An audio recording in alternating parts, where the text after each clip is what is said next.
vivre en paix. Ngoma, Bukavu, Aminembwe, tout le monde doit vivre en paix. Tugomba kubaho mu mahoro, Goma, Bukavu n'ahandi hose. Twese tugomba kubaho mu mahoro. Nta munyekongo urutundi, nta munyekongo uri hejuru ya mugenzi we cyangwa uri ku ruhande rudasanzwe. Oya, twese turabanyekongo, tubishaka cyangwa tutabishaka, tugomba kubana kandi tukabana mu mahoro. Yes, AFC M23 nayo ubwayo yagezaho kera kabaye nyuma y'iminsi ine irengaho amasaha make yemeza ko Leta Colonel Willy Ngoma wari umuvugizi wayo mu bya gisirikare yaguye mu gitero cya drone hariya Irwaya muri teritwari ya Masisi, akaba ari muri Kivu y'Amajyaruguru. Hakurikiyeho iki? Reka tuje tubirebere hamwe, tubive muzini muzingo byinshi kuri amakuru agezweho mu rasiraso rw'igihugu cya Kongo. Intsinzwe ya FARDC muri Rubaya nimwe mu nkuru nyamukuru tugiye kuba twibandaho muri iki igitondo, cyangwa se kuri aya manywa. Biraterwa naho twumva uherereye, cyangwa se muri rijoro, ubwo biraterwa naho uherereye. Turaje turebera hamwe rero amakuru aturuka mu Rubaya. Mwabantu mwe, ingabo za Kongo zatsindiriwe hariya hafi na Rubaya, ariko zamwaye zitwika amazu y'abaturage. Ndaje mbabwira 5 kuri 5. Nyabyondo centre haravugwa imidugararo, haravugwa ikitwa umutekano muke, imiripurano hagati impande zihanganye. Iyi Nyabyondo rero irimo kumvikanamo irasana hagati ya M23 ndetse na Wazalendo ifatanyije na FARDC. Ni Nyabyondo ngira ngo murabyibuka yafashwe cyane inkuru yifatwa rya Nyabyondo yavuzwe cyane mu mwaka ushize tariki 9 Werurwe 2025, bikavugwa neza ko rero M23 uko ihacungira umutekano ng'Abazalendo byabariye cyane, abarashaka kuhisubiza ubina bwiza ibituma hasi ku butaka bagaba bitero. Ariko kandi ku rundi ruhande guverinoma Kinshasa ikabiri no kugaba ibitero by'indege kuva ku munsi wo kuwa kane. Turaje turebera hamwe n'ingaruka ibitero by'indege hariya Nyabyondo biri kugira ku baturage baba civile inzira karengane. Abo hasi ku butaka nk'aba bano bayobozi ba NDC Renove Gideon Shimirayi mwisa wita generali ngo barashaka ibirindiro byabo, ngo ntabwo rwose biyumvisha ukuntu baba barahungiye za Kashebere bakirukanka kibuno mpamaguru ngo bagiye gushwiragiza M23. Ibi nabyo turaje tubigarukeho 5 kuri 5. Ikiri tusa kuba twibandaho muri aya makuru, munyemerere tubive imuzi ndetse ni muzingo imasisi mu bice bya Kinyumba, naho urugamba rwabaye amagasa muri Warikare. Imirwano ikomeye hagati y'inyeshyamba za M23 n'ingabo za Leta Kongo zishyikiwe n'inyeshyamba za Wazalendo ikibati ku munsi w'ejo byarabaye. Byaje kurangira bite? Aya na makuru tugiye kuba tuva imuzi ni muzingo muri aka kanya. Baranatwe umenye rero uko ibintu byifashe hagati mu ntambara ikomeye cyane ya Israel ifatanyije na Amerika. Bashoje kuri Irani bayigabyeho igitero karahutaka byinshi mu bihugu by'inshuti bya Amerika biraswaho mu buryo bukomeye. Hanagaragaye ibimenyetso bifatika by'uko Israeli yaba yivuganye Ayatollah El Khamenei, ni umuyobozi w'ikirenga wa Irani. Ni ibimenyetso bikomeje kugenda byiyongera uko bwije no kubukeye. N'intambara yatumye indege z'u Rwanda za Rwanda zisubika ingendo zagiriraga muri Irani. Rero byose tubive imuzini muzingo. Hanyuma ariko ndabwira ku bya Sylvain Kenge bamusa wahoze ari umuvugizi w'igisirikare cya Congo FARDC. Uyu rero yarezwe muri ICC, urukiko mpuzamahanga mpanabyaha, ni ukubera amagambo ye yibasira abanyekongo bwoko bw'abatutsi. Bararage rero kuva ku notembera kugira ku wanyuma. Ndagusuhuje kandi ngo hayi kaze, ariko di nyene like, comment ndetse na share, ariko kandi muri comment ujye ushyira mu dutima univuga izina tugusuhuze mu makuru yacu. Birumvikana cyane ashaka tu umuryango. Nimero 0788832107 ni nimero yacu ya WhatsApp, watwandikira cyangwa se kuduhamagara unifuza kumenyekanisha ibikorwa byawe. Amarembo arafunguye. Iyi ni News Lab TV, nje ndi Fagika Yinamura. Nkwibutse ko aya ari nayo mahitamo yawe meza. Reka duhere kubikubiye mu itangazo umutwe wa M23 washyize ahagaragara. Ni itangazo twari dutegereje nyuma y'iminsi igera kuri 4, ni kuva kwa kabiri cy'umweru dusoje, ariko kandi havuzwe inkuru y'incamugongo mw'abantu mwe. Inkuru yabiciye biracika, inkuru yaciye igikuba cyane. mu bayobozi ndetse n'abarwanyi ba M23 nubwo ari we wavuzwe akaba ari nawe witswagaho cyane mu bitangazamakuru bigiye bitandukanye ariko si we wenyine biravuga ko rwose hari n'abandi benshi baba baraguye muri iki gitero cya drone nta wundi rero ni Mr Quickly Willy Ngoma umuvugizi wa M23 mu bya gisirikare umutwe wa AFC M23 rero kera kabaye wemeje bidasubirwaho ko Lieutenant Colonel Willy Ngoma yishwe na leta ya Kinshasa ku 24 Gashyantare 2026 aho ingabo za leta zisha amasezerano nkana zigamije cyane kwica abasirikare ba M23 ndetse n'abaturage b'abasivile bari hanze y'urugamba. Ibi M23 yabitangaje mu itangazo asohoye ku 28 Gashyantare aho yavuze ko ubutegetsi bwa Kinshasa bwishe nkana amasezerano yo guhagarika imirwano maze bugatangiza intambara yeruye bagamije cyane kwica abasirikare bayo ndetse n'abaturage b'abasivile bari hanze y'imirongo y'urugamba. Ibi byaha rero bikomeye ingabo za leta Kongo zakoze byatumye hafumwe mu bayobozi bakuru ba gisirikare b'ingabo za Armée Révolutionnaire Congolaise ARC Lieutenant Colonel Willy Ngoma wishwe ku 24 Gashyantare 2026 ndetse bikaba bikomeje guhitana ubuzima bw'abaturage benshi b'inzira karengane.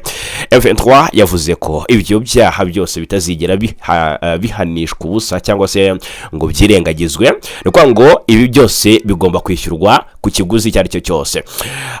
Iti rero kwibuka abazize ibyo bikorwa bibi bidusaba inshingano kandi bikadusaba guhagurukira hamwe twese ibikorwa by'ubugizi bwa nabi bizagira ingaruka. Inshingano zacu no kurinda abaturage bacu ndetse n'abasirikare bacu mu bice byose twabohoye. M23 rero yakomeje kuvuga ko mu byumweru bishize ihuriro AFC M23 ryakomeje kwamagana no kumenyesha ubu abahuguza baryo na leta Kinshasa bari mu biganiro by'amahoro kubijyanye no kurenga ku masezerano no guhagarika imirwano ndetse n'ubwicanyi bwakorewe abaturage b'abasivile n'ubutegetsi bwa Kinshasa mu duce dutuwe cyane two muri Kivu y'Amajyaruguru ndetse na Kivu y'Amajyepfo. Yakomeje igira iti tuributsa ko mu byumweru bishize ihuriro AFC M23 yakomeje kwamagana no kumenyesha abahuza bari mu biganiro by'amahoro kubijyanye no kurenga ku masezerano yo guhagarika imirwano byagiye bivugwa kenshi ndetse n'ubwicanyi bwakorewe abasivile n'abaturage bwa Kinshasa mu duce dutuwe cyane two muri Kivu y'Amajyaruguru na Kivu y'Amajyepfo cyane Ikawele ndetse na Mweso ahitwa ngo ni Rutugita ahitwa Kitazungura ahitwa Rugezi ndetse na Kitendebwa ahitwa Kashihe ahitwa Kiduveli, Rubaya, Lumbishi wa Likale, Masisi, Kalehe, Gasovu, Nkokwe, Gatoyi, Minembwe, Gashake, Murema, Mberwa, Ruki, Mutobo, Nyaruhinga, ahitwa Mulumenumene ndetse na Rutare, ahitwa Kadasomwa, Nyagisozi, ahitwa Nyabikeri, Kinyumba, Nyabyondo, Nyabikeri, Miyanja, Kasirosiro, Bunya, ahitwa Ngoni, Bunyantenge, ahitwa Misia ndetse no mu nkengero zabyo.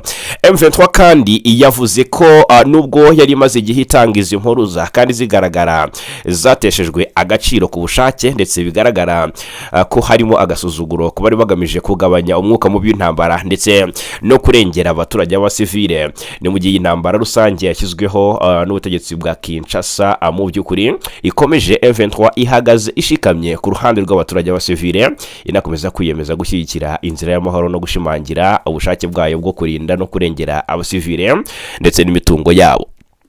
Ahangaha rero byabaye nko gukuraho urujijo. Lieutenant Colonel Willy Ngoma abavuga ko akiri muzima, natwe ubwacu twatangaje ko bishoboka ko yaba akiri muzima dushingiye ku kuba guverinoma ya Kinshasa yatangaje inkuru yayisibye ku rubuga rwayo rwa X ari Twitter. Cyo ni cyambere. Icya kabiri dushingiye ku kuba mu by'ukuri Alliance Fleuve Congo M23 yabirizwagamo nayo itari yagatangaje iby'iyi nkuru, ahubwo ikabica mu marenga, ugasanga nka Benjamin Bonima umunyamabanga mukuru uhoraho mu ihuriro AFC M23 araje avuze ko bubaha cyangwa se bunamiye intwari, kandi tubizi neza ko hari bamwe mu ofisiye ba M23 bivugwa ko bagera kuri 18 biciwe muri iki gitero cya drone hari Masisi. twahoze turi confused rero ahangaha rero M23 yabishimangiye ni inkuru y'agahinda y'akababaro abakundaga Willy Ngoma birumvikana ko kubyakira bigoye cyane ariko kandi nkeka ko imitima yamaze gusa n'ibyakira nubwo kumenyera byo bikomeye ni inkuru y'agahinda ku muryango ndetse n'abakunzi ba M23 ariko kandi urugamba rurakomeje M23 ikomeje kwesurana n'igisirikare cya Kongo ndetse ahangaha irubaya biravugwa ko izi ntare za Sarambwe ziri kubabaza cyane ku ruhande rwa guverinoma Kinshasa mu buryo budasanzwe ni munyemerere turebere hamwe iby'insinzwi y'izingabo mu nkengero za Arubaya yanasize mu by'ukuri igisirikare cya Kongo kimwariye ku mazu y'abaturage kikayatwika. Iri huriro AFC/M23 rirwanya ubutegetsi bwa Kinshasa ryatangaje ko ingabo za leta zatsindiwe mu gace ka Kawele kari hafi ya centre ya Rubaya zitwika inzu z'abaturage. Iyi Kawele mw'abantu mwe na agace k'ingenzi cyane kari muri chefferie ya Bahunde ni muri teritwari ya Masisi ubaze nka kilometero 10 uvuye muri Rubaya ni igice gikungaye cyane ku y'agaciro ya Koruta. None ngo kuba kuri tariki 26 Gashyantare M23 yakuye ingabo zayo za Repubulika Demokarasi ya Kongo n'imitwe ya Wazalendo muri Kawele ifata Muri bamwe mu barwanyi bo ku ruhande rwa leta ariko umubare w'abafashwe Muri ntago watangajwe aba rero ngo bafashwe bagerageza guhunga.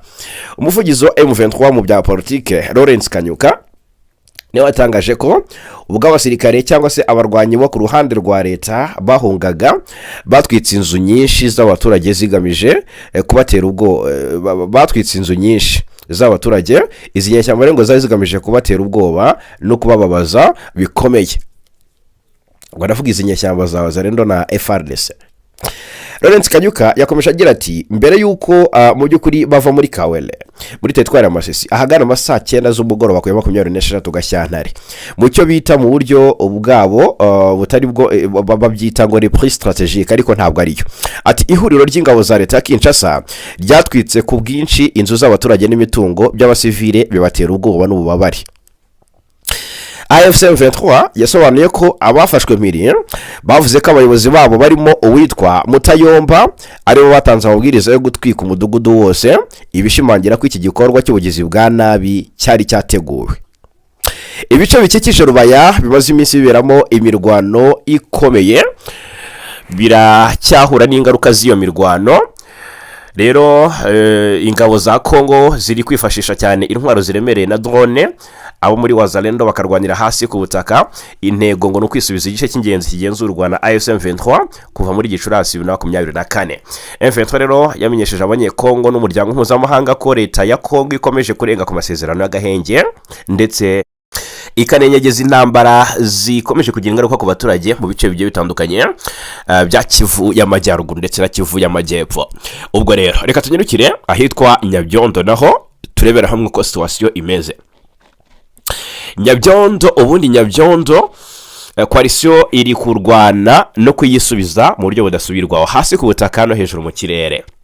Nyabyondo bashaka M23 yari yayigaruriye muri Werurwe niba nibuka neza byari tariki 9 Werurwe 2025 byari intambara ikomeye cyane coalition yose yakubitiwemo hareba inzega birangira Nyabyondo ifashwe ni imirwano ikomeye cyane cyane yari yiganjemo abazareno muri EPC cyangwa se abazwi nka APCLS. Hanyuma iyi APCLS ikorana n'ubundi iba mu itsinda rya Wazalendo. Rero muri secteur ya Oso Banyungu noneho byarangiye M23 ihitanya Wazalendo bivuga ko ngo niho hamwe mu hantu hapfiriye Wazalendo batagira ingano havuzwe 85. Noneho ingabo za M23 rero zari zikihagenzura kugeza na maginga ya murumva ko mwaka ugiye kwihirika. Imirwano rero ikomeye yo kwisubiza aka gace irakomeje kuko ibitero coalition ikomeje kugaba kuri M23 biratangaza cyangwa se bireshimangira ko mu by'ukuri agomba kuba habaho ikintu kidasanzwe. Abaturage benshi bo muri Nyabyondo bari barahunze na n'ubu imitima iracyahabye kumva rero ibisasu byongeye guturika ni kimwe mu bintu byabahamuye nk'uko amakuru abivuga. Bikavuga ko hari n'abatari bagatashye mu ngo zabo nyuma y'uko bahunze berekeza mu bice bya Kashebere. Imirwano rero ku munsi w'ejo yongeye kwaduka hagati y'impande zombi ihera hitwa Kinyumba n'ubundi ni mu nkengero za Nyabyondo ku munsi w'ejo kwa gatandatu hongeye ko imirwano ikomeye hagati ya M23 n'ingabo za Kongo zifatanyije na Wazalendo. Byari bigoye cyane Ikinyumba ni muri teritwari ya Masisi. Kinyumba iyi ni agace kari nko muri kilometero 10 uvuye mu majyaruguru ya Nyabyondo ku muhanda ujya Pinga ya Warikare.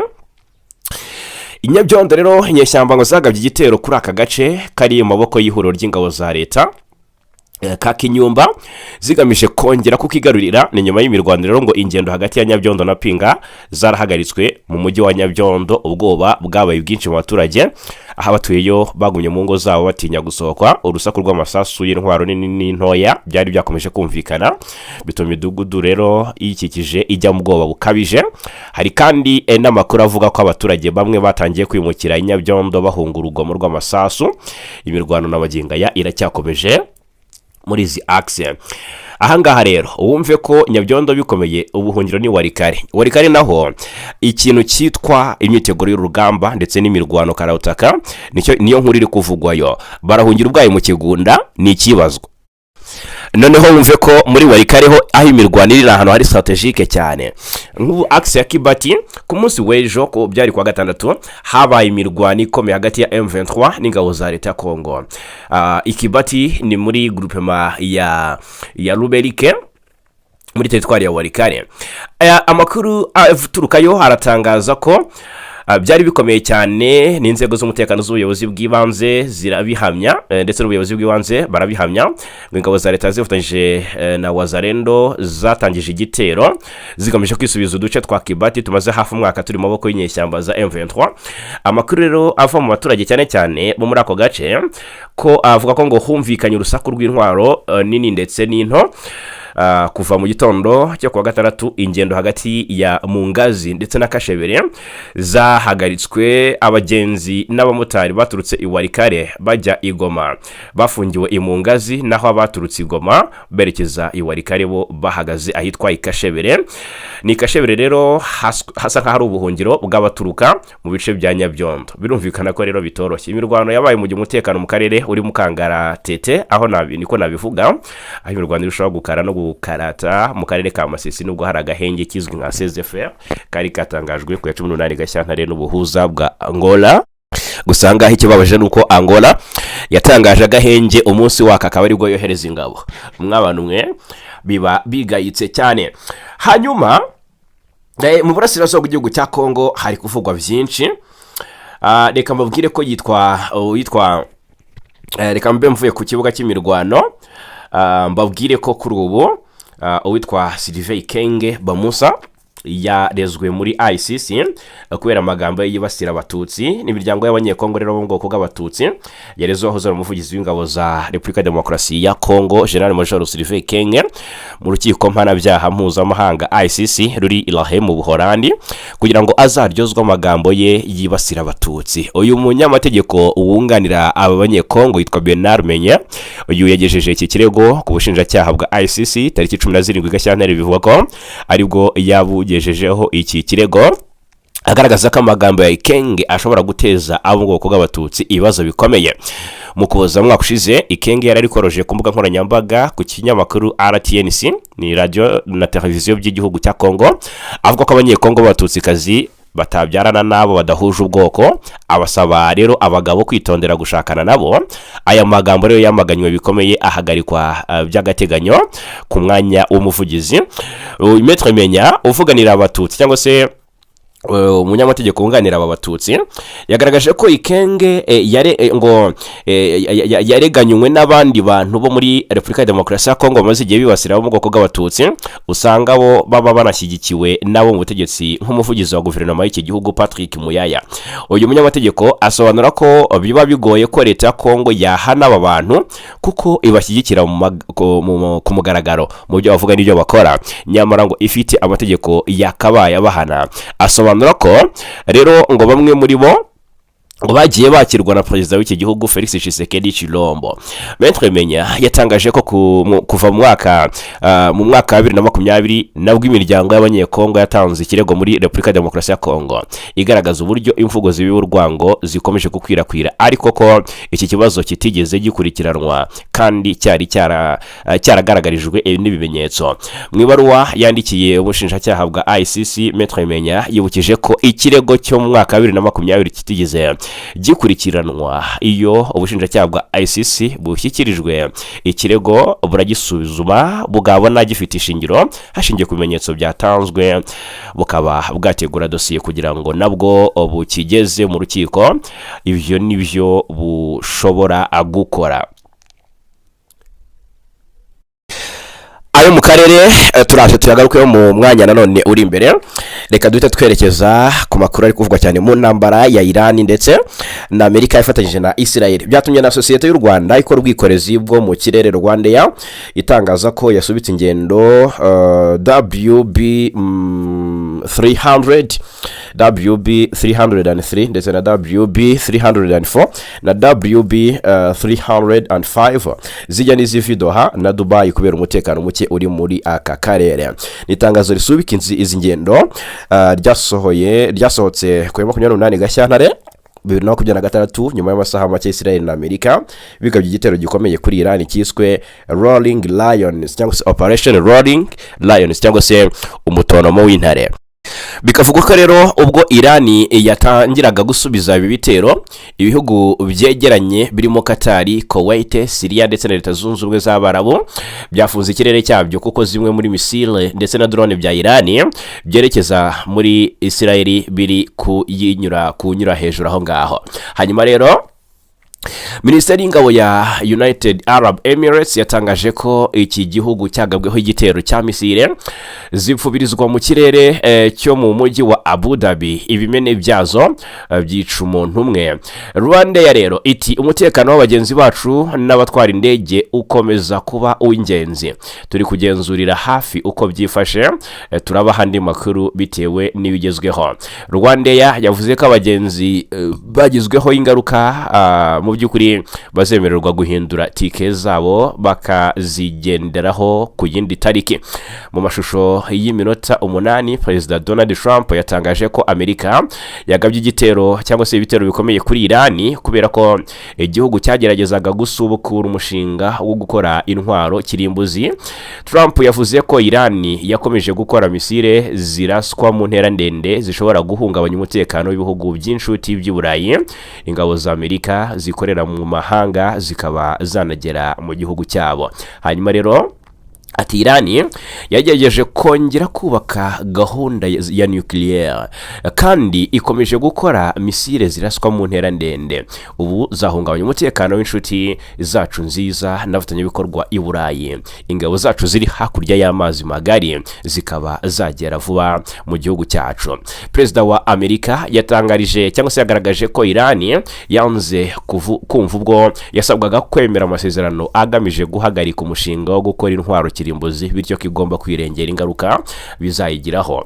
Ni ibitero karahutaka bivugwa ko mu by'ukuri byasize binahitanye mu by'ukuri umwe mu bayobozi ba Irani, ndetse n'ibimenyetso by'uko uyu muyobozi w'ikirenga wa Irani ashobora kuba yahitanywe n'ibitero bikomeje kugenda byiyongera uko bwije nuko bukeye. Ni Ayatollah Ali Khamenei hari gusohoka ibimenyetso by'uko ibimenyetso by'uko uyu muyobozi w'ikirenga wa Irani Ali Khamenei ashobora kuba yiciwe mu bitero bya Leta Zunze Ubumwe za Amerika na Israel biri kugenda byiyongera nk'uko bitangazwa n'ibitangazamakuru bitandukanye byo muri Israel. Televiziyo ya chaîne 12 yatangaje ko amakuru yatanzwe n'umuyobozi wa Irani utashatse ko amazina yatangazwa, avuga ko ari ibimenyetso byinshi bigenda bigaragaza kuri ya muyobozi yaba yaguye mu bitero byo mu kirere byaba mu gitondo cyo ku munsi w'ejo tariki 28 byari kuwa gatandatu cyangwa se akaba yanakomeretse bikomeye. Abayobozi bari babanje gutangaza ko ibyo bitero byateje kwangirika gukomeye ku bayobozi ba leta ya Irani ndetse mu by'ukuri no ku bayobozi bakuru b'ingabo za Irani. Kuva Amerika na Israel bitangiza cyangwa se batangiza igitero bahuriyeho kuri Irani mu gitondo cyo ku munsi w'ejo, nta makuru arongera kumvikana kuri Ayatollah Ali Khamenei. Amakuru aturuka muri Israel rero aravuga ko perezida wa Amerika Donald Trump ari wategetse ko umuyobozi w'ikirenga wa Irani agagwaho igitero. Iyi ni News Lab TV, udakanze subscribe cyangwa se abone nyaboneka urahomba cyane. Nge ndi Fagika yinamura, mbibutse ko aya ari nayo mahitamo yanyu meza. Reka duhere ku byatangajwe na Minisitiri w'Ububanyi n'Amahanga n'Ubutwererane w'u Rwanda Ambasaderi Olivier Nduhungirehe. Ibyatangajwe na Politike Muyaya mwatangiye mu byumva ndetse na byinshi hariya tuba twahinnye. Nduhungirehe yaje agaragaza ko ubutegetsi bwa Repubulika ya Demokarasi ya Kongo bufite umugambi wo kwambura ubwenegihugu abanyekongo Abatutsi bwitwaje ururimi. Iki kintu ndagira ngo tugisurinye cyangwa se tugice akarongo. Nuko ngo Kongo irashaka kwambura abanyekongo bavuga Ikinyarwanda ubwenegihugu bwabo, bazira ko ngo ari abantu bavuga urundi rurimi, ngo ari abantu basukundi, ngo abo mu burasirazuba bwa Kongo ntago basa n'abi Kinshasa, ntago basa n'aba Outwele, ntago basa n'abahandi. Noneho ngo kuba ari Abatutsi noneho kikaba ikibazo gikomeye cyane. Ngira ngo noneho mwumvishe ibyatangajwe na Ikenge mu minsi ishize avuga ati ntimukabyarane nabo, ngo kubyarana n'Umututsi ni ikibazo gikomeye, ngo kandi ngo ntimugashaka abagore b'Abatutsi, ngo abagore b'Abatutsi ngo uramushaka ntakubyarire, ngo akabyarira bene wabo ngo ukabarera. Noneho areka twitse noneho kubyatangajwe n'umuvugizi wa guverinoma y'u Rwanda Minisitiri w'Ububanyi n'Amahanga Nduhungirehe yagaragaje ko ubutegetsi bwa Kongo noneho bufite cyangwa se bugeze ku mugambi wo kwambura ubwenegihugu abanyekongo b'Abatutsi bwitwaje ururimi. Ni nyuma y'uko umuvugizi wa guverinoma ya Repubulika ya Demokarasi ya Kongo Patrick Muyaya yabwiye abanyekongo baba muri Canada ko mu gihe cyabo cyangwa se mu gihugu cyabo ngo nta rurimi rw'Ikinyarwanda ruhavugirwa, ahubwo ko ngo rwitwa Igihutu, byumvikanisha ko ruvugwa n'abanyekongo b'Abahutu. Patrick Muyaya yagize ati ndagira ngo mbibutse ko dufite ibihugu 9 by'ibituranyi, dufite indimi zivugwa na bamwe n'abandi mu gihugu cyacu, turwita Igihutu, ku rundi ruhande turwita Ikinyarwanda ariko ni indimi zimwe, ku rundi ruhande barwita Ikirundi. Kuri 27 Gashyantare Minisitiri Nduhungirehe yaje atangaza ko mwumve kuntu ibintu bikomeye cyane n'uburyo Kinshasa ifata ibintu ikabishyira ku rundi rwego. Ibyatangiye bitangazwa na Muyaya twatangiye tubyumva mu buryo bw'ubusemuzi. Kuri 27 rero Minisitiri Nduhungirehe yatangaje ko ururimi rw'Igihutu rutigeze rubaho mu mateka ya Karere u Rwanda na Kongo biherereyemo, kandi ko kuvuga ko Ikinyarwanda gikoreshwa mu Rwanda gusa ari ikinyoma. Nduhungirehe yasobanuye ko Muyaya avuga aya magambo yaragamije kumvisha cyangwa se kumvikanisha ko Abahutu ari bo bafite inkomoko muri Repubulika ya Demokarasi ya Kongo. Kugira ngo aha murabyumva cyane, ni mu gihe abanyekongo b'Abatutsi bo ngo ari abanyamahanga kubera ko bahamya ko ururimi bavuga ari Ikinyarwanda. Nduhungirehe ati icyo agamije kirasobanutse, kuvuga ko abanyekongo b'Abahutu ari bo gusa bakomokayo, ko banafite ururimi rwabo rwo muri Kongo rwitwa Igihutu, mu gihe Abatutsi bavuga ko bavuga Ikinyarwanda ari abanyamahanga ari Abanyarwanda kubera ko ururimi rwabo ruba gusa hirya y'umupaka. Mu ntangiriro za Gashyantare Patrick Muyaya n'itsinda ry'abanyekongo b'Abatutsi bari b'abanyamurenge ubwo ari muri Leta Zunze Ubumwe za Amerika bifatanya mu gutangaza ko nta kibazo bene wabo batuye muri komine Minengo bafite, nyamara ihuriro ry'ingabo za leta ya Kongo rikomeje kubagabaho ibitero. Minisitiri Nduhungirehe yagaragaje ko afite amatsiko yo kumenya niba abanyekongo na bagenzi babo bahuriye cyangwa se bahuriye na Muyaya muri Canada. Kuri iyi nshuro batangaza ko ururimi bavuga atari Ikinyarwanda, bakemeranya n'umuvugizi wa guverinoma ya Kongo ko bavuga Igihutu. Asobanura ko ibikorwa byo gushaka gutesha agaciro abanyekongo bo mu bwoko bw'Abatutsi atari bishya kuri leta ya Repubulika ya Demokarasi ya Kongo, kuko benshi cyangwa se kuko ari kenshi abayobozi bo muri guverinoma Kinshasa muri iki gihugu bagiye babibasira cyangwa se bagashyigikira ababibasira. urugero rwa vuba yatanze n'urwa General Major Sylvain Kenge Bomusa wagiye kuri televiziyo y'igihugu RTNC mu Koza 2025 akavuga ko abanyekongo b'abatutsikazi batabyarana nabo badahuje ubwoko, asaba abagabo kubitondera. Nago dutinda, reka twikomereze ahangaha nta nicyo gusobanura gihari, ahubwo noneho twinjire ku kibuga cy'imirwano aho ibintu byarushijeho gukara ndetse no gukarata. Gusa icyo nakomeza mvuga ku bijyanye n'u Rwanda na Repubulika ya Demokarasi ya Kongo ukusu guterana amagambo no kuvuganira ababuze kivugira ku ruhande rw'abanyekongo batuye hariya murasirazuba rwa Repubulika ya Demokarasi ya Kongo, by'umwihariko abo mu bwoko bw'abatutsi bahonyorerwa gushira ndetse bicirwa kurwara nk'inda nk'uko guverinoma Kinshasa yabishyize mu migambi yayo. Ibi rero u Rwanda rufatwa nk'ururwana murasirazuba rwa Repubulika ya Demokarasi ya Kongo, ndetse ngo Rwanda ruhagamije ngo gusahura igihugu cya Kongo, nibyo guverinoma Kinshasa irushinja. U Rwanda ariko narwo rubihakana rubitera utwatsi rugashinja Kongo guverinoma Kinshasa muri rusange gushyigikira umutwe wa FDLR ugizwe hanini n'abasize bayikuye u Rwanda muri jenoside yakorewe abatutsi.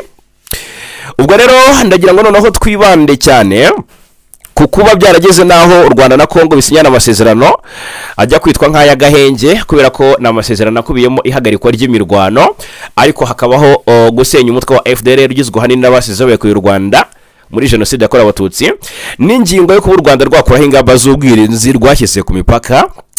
Ubwo rero ayo masezerano yasinywe tariki 4 z'ukwezi kwa 12 umwaka 2025 kugeza na magingo ya nta kirakorwa ngashyirwe mu bikorwa. Abenshi rero bari batangiye gutangaza bimwe mu byavugiwe i Washington ko u Rwanda ndetse na Perezida Kagame bashobora kuza gufatirwa ibihano bijyanye n'imyitwarire nyuma yo gusinya aya masezerano, isa nigaragaza ko mu by'ukuri abari harimo gukerensa ibikubiye muri aya masezerano. Telefone yaturutse i Kigali ikahamagara i Washington yaburijemo ibyo byose byari ikibazo cyangwa se byibazwagaho, dore ko ibiro bya Perezida wa Leta Zunze Ubumwe za Amerika by'ubwabyo byitangarije ko byahagaritse gahunda yo gufatira u Rwanda ibihano nyuma y'ubuvugizi bwakozwe na Senator Lindsey Graham w'umunyamerika. The Wall Street Journal yanditse ko mu mpera za Mutarama uyu mwaka Perezida Kagame yahamagaye Senateri Graham hanyuma amusaba ubufasha bwo guhagarika umugambi wa White House wo gufatira u Rwanda ibihano. Kuva mu mpera z'umwaka ushize Amerika yarakunze kuvuga ko izahana u Rwanda irushinja kudashyira mu bikorwa amasezerano ya Washington rwasinyanye na guverinoma ya Kinshasa mu Kuboza umwaka wa 2025. Hanyuma rero Lindsey Graham ngo yemeye ubwo bufasha, asaba White House n'ibiro bya Vice President JD Vance kudafata ibyo bihano kubera ko u Rwanda ari umufatanyabikorwa wizewe wa Amerika, bityo ko kurufatira ibihano byarushora kure y'ubufatanye na Washington. Graham kandi ngo yabwiye White House ko u Rwanda rwubahirije gahunda yo kohereza amabuye y'agaciro muri Amerika nyuma y'amasezerano ibihugu byombi byasinyanye. Abayobozi benshi bazi ibyiriya dosiye bavuga ko White House yahise yisubira ku cyemezo cy'ibihano yateganyaga gufata, nubwo abayobozi batandukanye batumvaga kimwe ibyo kubihagarika. Hanyuma rero uyu Senateri Graham niwe akaba umwe mu bagize ishyaka ry'abarepublike, akaba akomoka muri Carolina y'Epfo ndetse akanaba umuntu wa hafi cyane ya Perezida Donald Trump. Kuri ubu rero umuvugizi we ntacyo aratangaza ko biri ibi bivugwa, White House nayo ntacyo irabivugaho. Muri Kamena umwaka ushize nibwo u Rwanda na Kongo Kinshasa byageze ku masezerano y'amahoro nyuma yo guhurizwa mu biganiro na Amerika. Na amasezerano akubiyemo ingingo zitandukanye zirimo guhagarika imirwano hagati y'ingabo za leta ya Kongo n'umutwe wa M23 AFC barwana mu by'ukuri no gusenya umutwe w'iterabwoba wa FDLR ufasha ingabo za leta ya Kongo muri iriya ntambara, ndetse no gukuraho ingamba z'ubwirinzi u Rwanda rumaze igihe rwarafashe. Ku ya 4 Ukuboza nabwo 2025 Perezida Paul Kagame na Felix Antoine Kisekedi wa Kongo bemeje burundu ari amasezerano mu muhango witabiriwe na Perezida Donald Trump. Senateri Lindsey Graham wari witabiriye uwo muhango yavuze ko rwose ayo masezerano ari ikintu cyari gifite cyari kiri hafi kudashoboka gutekereza, ariko ubu kikaba cyarabaye impamo. Icyakora nyuma yo kuyasinya imirwano ikomeye yongeye kubura hagati y'ingabo za leta ya Kongo n'umutwe wa M23 byitwa ko ushyigikiwe n'u Rwanda. Turaje tuninjire aho bikomereye aka kanya. Ni mu gihe M23 ishinja ingabo za Repubulika ya Demokarasi ya Kongo FARDC kuba arizo ziyigabaho ibitero. White House yabwiye The Wall Street Journal ko ibikorwa by'u Rwanda muri Burasirazuba bwa Kongo binyuranyije ku buryo bugaragara n'amasezerano ya Washington, kandi ko Amerika ishaka ko Rwanda na M23 bihita bikura ingabo zabyo muri ako karere. Umuvugizi wa guverinoma y'u Rwanda Yolande Makolo yabwiye kiriya gitangazamakuru ko u Rwanda rwiyemeje gushyira mu bikorwa ari amasezerano, anashinja mu by'ukuri Kongo Kinshasa n'imitwe ishyigikiye gukomeza kuyica. Amakuru akavuga ko ibihano Amerika yari imitegura gufatira u Rwanda byagombaga guhabwa abayobozi bakuru barwo na ba M23 mu rwego rwo kurengera amasezerano ya Washington. Na Amerika igaragaza impungenge z'uko ari amasezerano ashobora gusenyuka burundu mu gihe nta ngamba zaba azifashwe. Twihuta cyane rero tukivuga ku bya Amerika, Repubulika ya Demokarasi ya Kongo n'u Rwanda. Reka mubwire ko Kongo yongeye kuba, cyangwa se guverinoma Kinshasa yongeye kugaragaza ko ari nyihanduza cumu. Bivugwa neza ko ubutegetsi bwa Repubulika ya Demokarasi ya Kongo na Leta Zunze Ubumwe za Amerika byemeranyije ubufatanye mu by'ubuzima bwa miliyari 1,200,000 z'amadolari ya Amerika, nk'uko guverinoma zombi zabitangaje mu kiganiro bahuriyemo ku wa kane. Iri tangazo rero rikavuga ko ubufatanye buzamara imyaka 5 kuva 2026 kugeza muri 2031. Bavuga ko rwose hakubiyemo miliyoni 900 z'amadolari y'ubufasha bwa Leta Zunze Ubumwe za Amerika yo kongera amafaranga akoreshwa mu buzima mu gihugu, zashakwa na guverinoma ya Kongo. Ubufatanye buzibanda cyane kuri HIV, ni virusi itera sida, igituntu, malaria, ubuzima bw'ababyeyi n'umwana, hanyuma no kurandura polio, kugenzura ibyorezo, guteza imbere imibereho y'abakora mu by'ubuzima no kwitegura no gutabara abyihutirwa. Hanyuma rero reka tugaruke noneho ku makuru ari kuvugwa ku kibuga cy'imirwano. Ariko ubwo nagira ngo mbanze mbabwire ko ntarasoza ibya Kongo n'u Rwanda.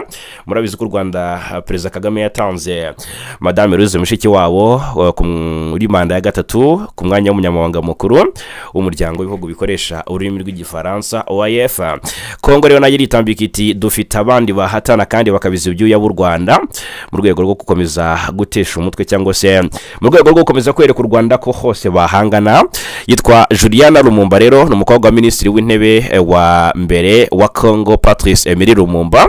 Uyu rero yatoranyijwe kuri uyu wa gatanu nk'umukandida wa Repubulika ya Demokarasi ya Kongo ku mwanya w'umunyamabanga mukuru w'umuryango wa la Francophonie OIF, nk'uko byatangajwe na Minisiteri y'Itangazamakuru n'itumanaho muri Repubulika Iharanira Demokarasi ya Kongo. Umwe mu bari bitezweho kuba yatangwa ni Denis Mukwege watsindiye igihembo cyitiriwe Nobel, ariko kuri ubu byamaze kuba bisubirwaho ko mu buryo budasubirwaho Juliana Lumumba ari we watowe, cyangwa se wabaye chosen ko yahatana na Madame Louise Mushikiwabo.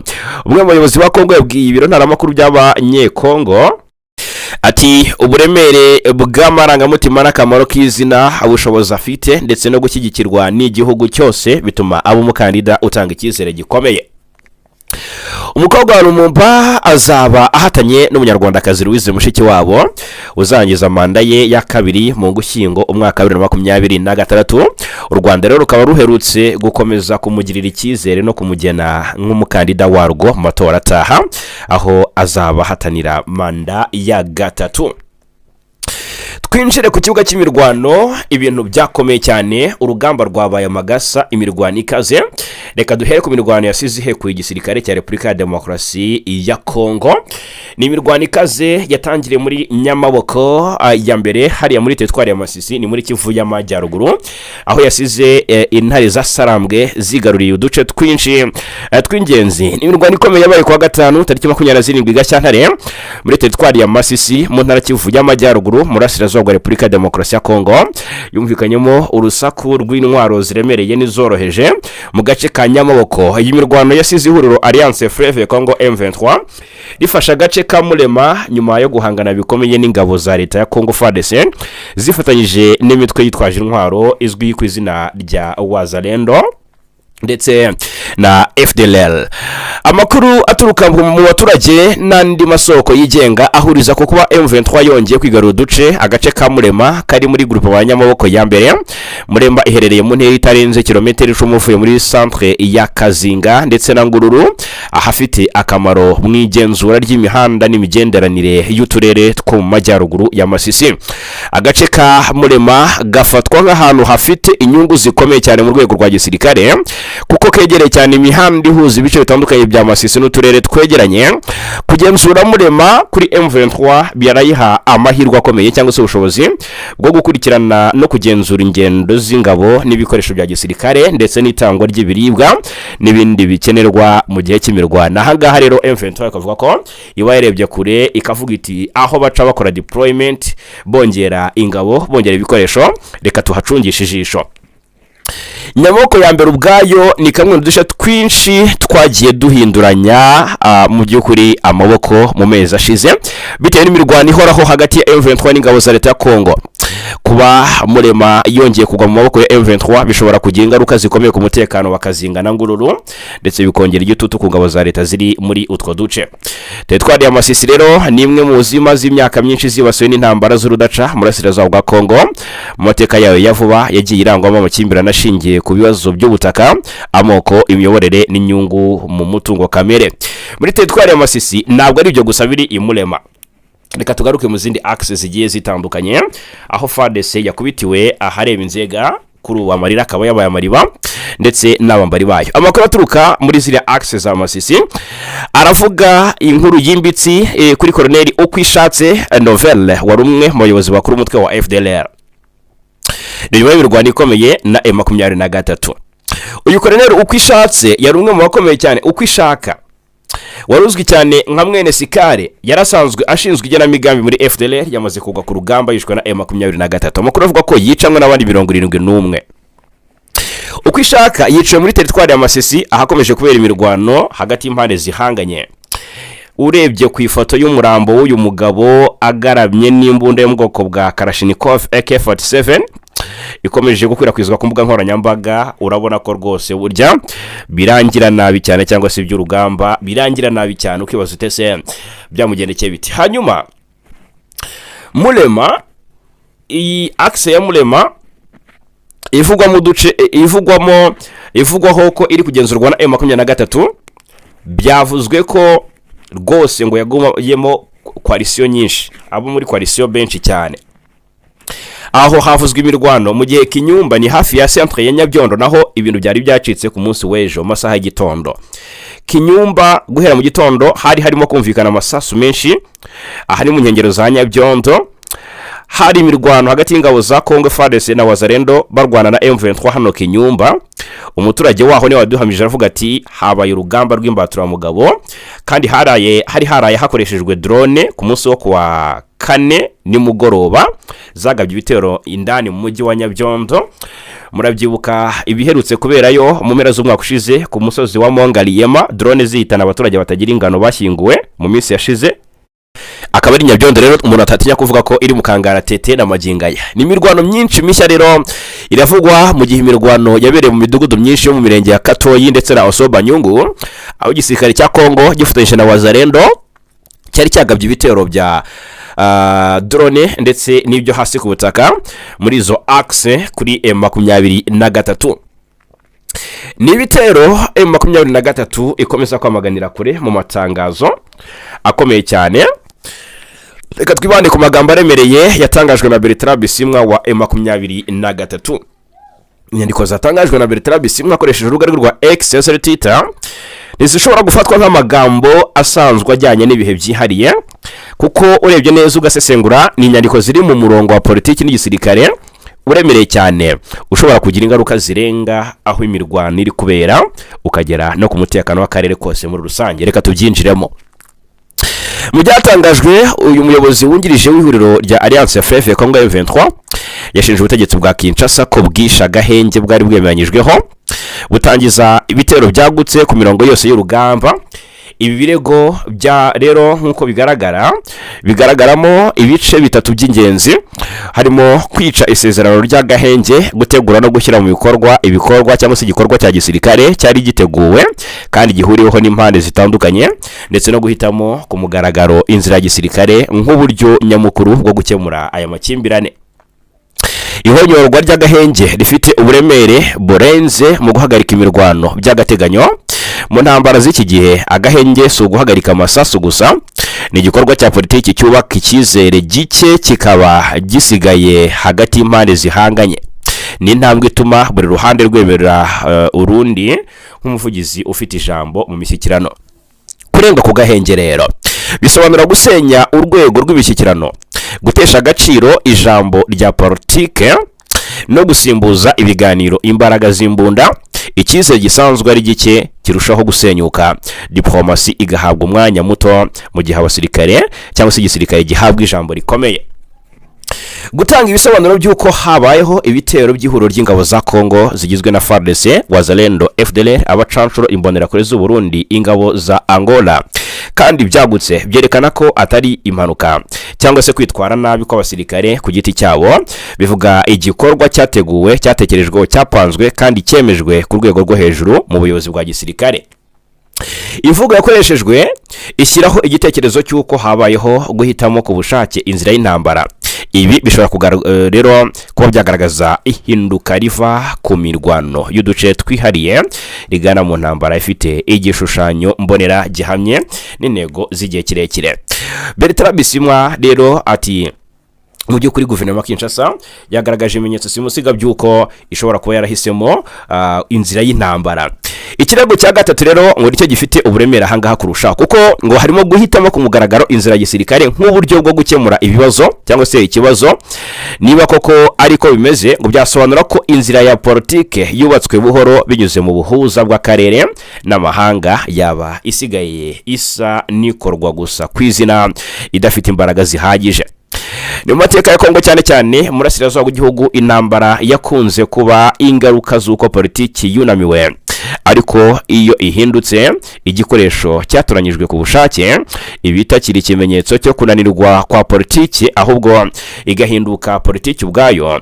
Iryo hinduka rero ngo rifite ingaruka zikomeye, rishyira amakimbirane mu gihe kirekire, rigabanya amahirwe y'ubwumvikane kandi rikongera igiciro cy'ubuzima n'umutekano.